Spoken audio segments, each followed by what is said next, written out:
Ladies and gentlemen, boys and girls, welcome to the Music Lab podcast. My name is Dog, and I am here with my good friend who is a Phish fan who got me into this band, who I've known for 15 years, my friend, Matt Silverman. Matt, welcome, brother. Thank you. So, first question I'm going to ask you is, what got you into Phish? Who of your friends, how did you get into this band that we are here tonight to see? Yeah, I mean, my first CD that I can remember purchasing was Rift. So to piggyback on what you were calling out, one of those songs tonight, that would be incredible. Rift or Sparkle. Yeah. Sparkle's also a great one off of that album. Rift, Hoist, just getting them off of, the old, CD card, or I think it might even been Columbia House back then. Yeah. What was it, 9 CD or 10 CDs? 10 CDs for $12 or something silly like that. But then you had to pay $21 for it. For the shipping. Right. So I was, my friends, and just really, through my friends, even that long ago, again, probably 93, 94, started listening to them. First show was 96. Like I said, I was like 14 years old, and looking back on it, it's crazy. As we were talking tonight, that it's been almost 30 years seeing this band, and a 1.0 from the beginning. Said I've been since 14 years old.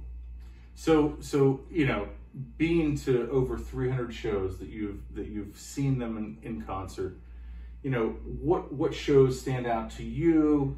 Any memorable moments, any, stories for the audience that you can share with us about any concerts in particular that you've been to? Yeah, the one that's on the top of my head, and, a lot of fans will think of as well, is, to me was like kind of the pinnacle of Phish was, they came out of the 80s, kind of started really, pushing through the 90s.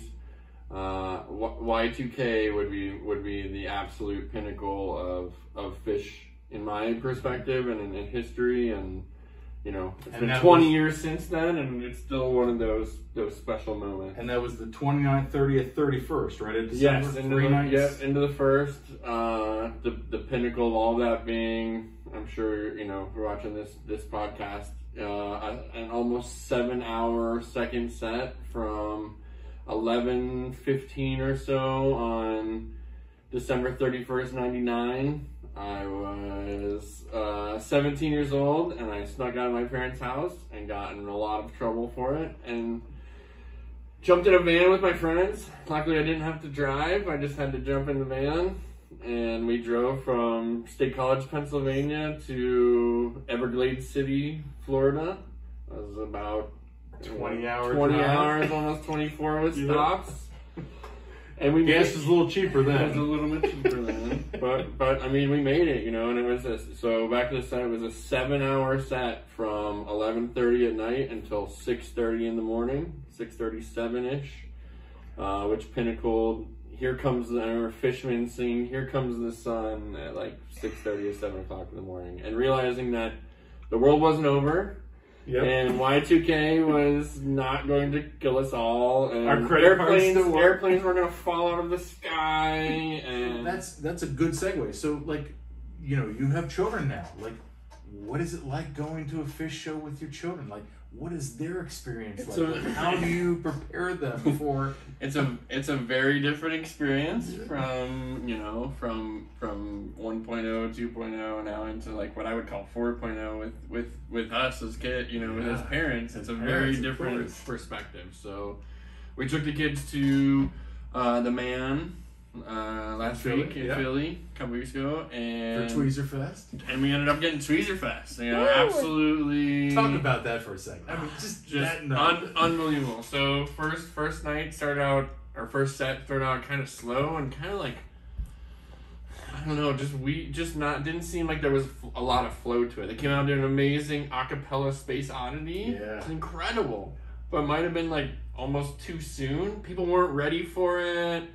People weren't really usually Phish comes onto the stage, lights come up, the crowd starts going, and they usually roll out into a pretty good, strong jam to get it going for the YouTube followers. So a lot of people came out, and you could see they just didn't capture that energy. It was amazing. And you go back and look at Space Oddity acapella, it was incredible. It was. So that was an incredible show or an incredible song for them to see, and then with some nice give or takes here and there. Old Home Place is actually one of my absolute favorite bluegrass Phish songs. And they busted that out. It was incredible. But we were all, everybody even talking with the folks was like, oh, it's kind of slow, kind of short, kind of slow. But then Tweezer Fest was absolute insanity. I believe it was 5 tweezers in second set with Tweezer Reprise Encore.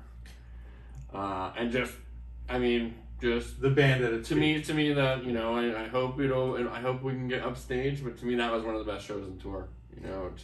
To full blown tweezer into something back into tweezer. Literally 5, 6, 7 different songs back into tweezer. That's crazy. But with the kids, it's that was our son. Our youngest son is named Julius after the song of Julius.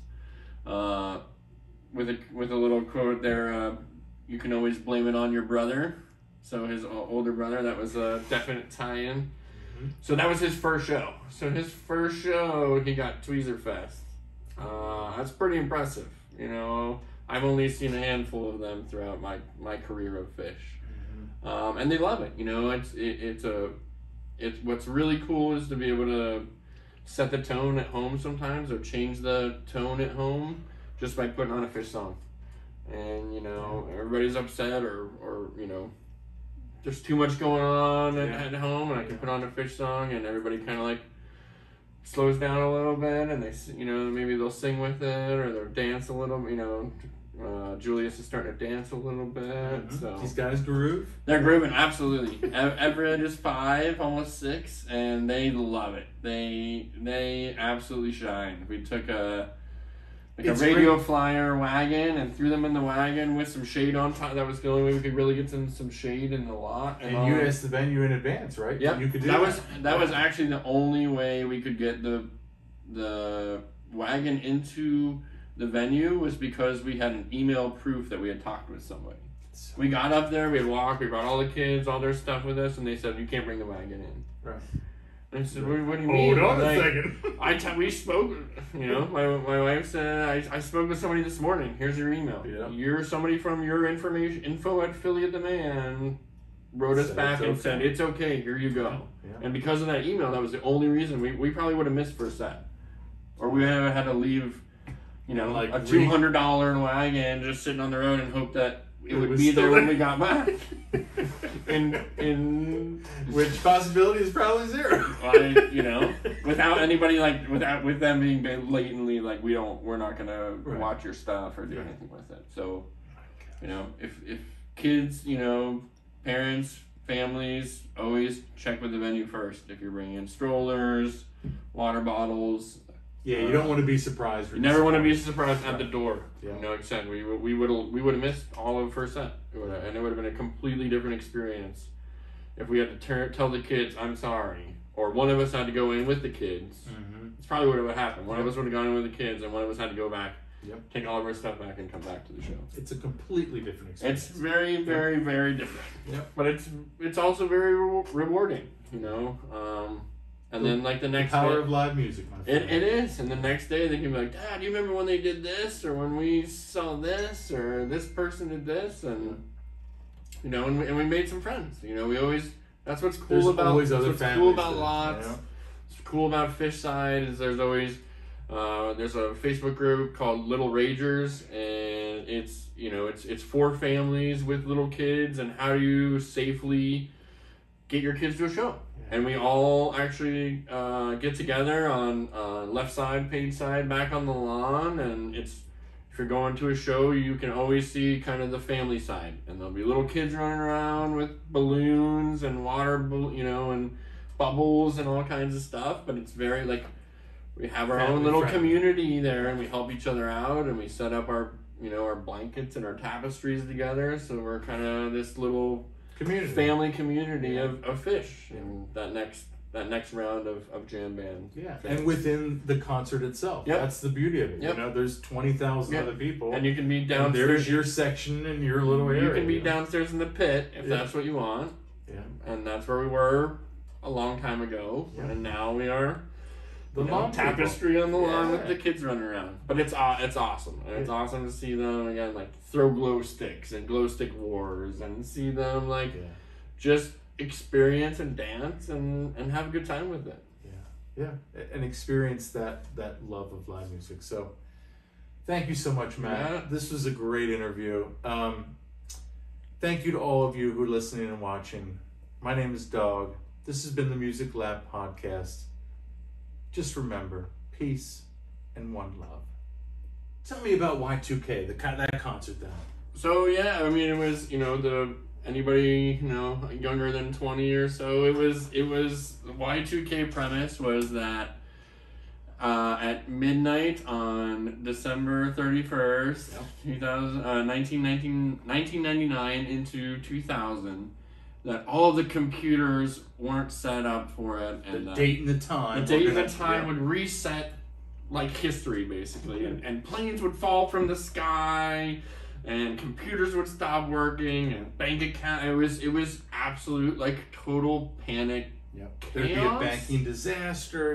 And so people went out and bought all this stuff and got all these, panic supplies ready. Sound familiar? It does kind of sound familiar. And then there was no Y2K. So, the pinnacle of that being that if this was the end of the world, as it was, we're going to go see Phish. We are going to go see Phish. And in hindsight, I wouldn't have been with my family. I would have been with my friends and family with the PH. But I would not trade it for the world. I got in a lot of trouble, and I spent a lot of weeks grounded without a car. But it was worth every penny, and we still joke and talk. Still really close with those people, and we still joke and talk about some of those things. The consequence was worth the crime. Absolutely. It was. It's one of the best, concerts in musical history and Phish history. 7 or 8 hour concert that's not nonstop. Yep. So if one of them had to go use the bathroom, wanted to go off stage, and they would just keep going, or someone would go into a solo. Mm-hmm. But yeah, nothing. I'll never forget that. Here comes the sun at 6:30 a.m. And again, after you're dancing for 7 hours. So absolutely exhausted. Absolutely. Can't even move. I think some of us slept just right there on the ground. Yeah, you were standing. You were just sleeping. Incredible experience. So I will tell you,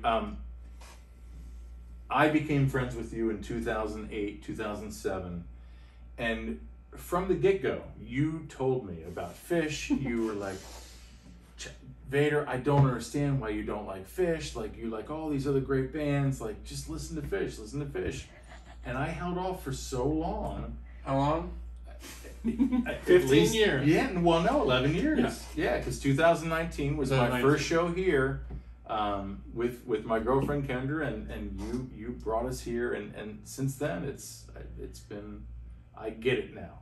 I get why everyone loves this band. It's you got to see him live. Yeah. I was, on a side note, I was telling you about Billy Strings. Yeah. And you said, I get it, but I don't necessarily get it. You have to see this dude live. Yeah. Incredible energy, incredible community, incredible fans. I was blown away. And then, ironically, last week or 2 weeks ago, I don't know if you saw New York. So Phish did some New York City shows, and then he played with Goose. He played with Billy Strings. So Trey started doing some stand-ins and sat in. Personally selected Goose to sit in with for a show, and Billy Strings as well to show up at a festival they were doing together. So do you feel like that's Trey passing the torch, or is that just giving, or is that Trey giving these bands an opportunity to be you got to play with me? I hope not. I hope it's him acknowledging those bands and maybe bringing them into the spotlight a little bit more. So people who only get to a show or two a year, maybe check out YouTube, are not avid like us, that you know, would bring perspective. Who's Billy Strings? Who's Goose? You know, it would be great to see them do some of those guys. Yeah. Or do you think it's also too like maybe Trey recognizing that that Phish fans are pretty like Phish, you know, like I think it's loyal. So you know, it's like it's okay to like. Yeah, I think it's a respect for other. I think it's a respect for them too. Yeah. Like, you know, like you never really saw that full like Grateful Dead, right, Phish integration. It was always very separate. Mm-hmm. You know, like, other than Fairly Well, right? You know, but even then it was, you know, you didn't have. There was very like it was still kind of separate. Yeah. And I think with Phish coming in and saying, oh, we're going to play with these guys, we're going to play with these guys, you know, it would be amazing to see a Phish festival at some point with the bands that they choose. They could curate the They could basically create what is the next jam band scene, you know. It brings a lot of potential, and it's cool to see them, you know, to venture out and play with those guys as opposed to just like, well, I'm Phish, I'm Trey, I'm not going to go play with this band that's I'm playing. untouchable. Yeah, right. You know, it's the perspective. Yeah. Well, and I think that's the jam band community in general. I mean, you know, you see collaborations all the time. You know, it's not unusual for bands like that. So, I want you to talk about to the audience now that you have children. You have how many times have the children seen? Yes. So and what's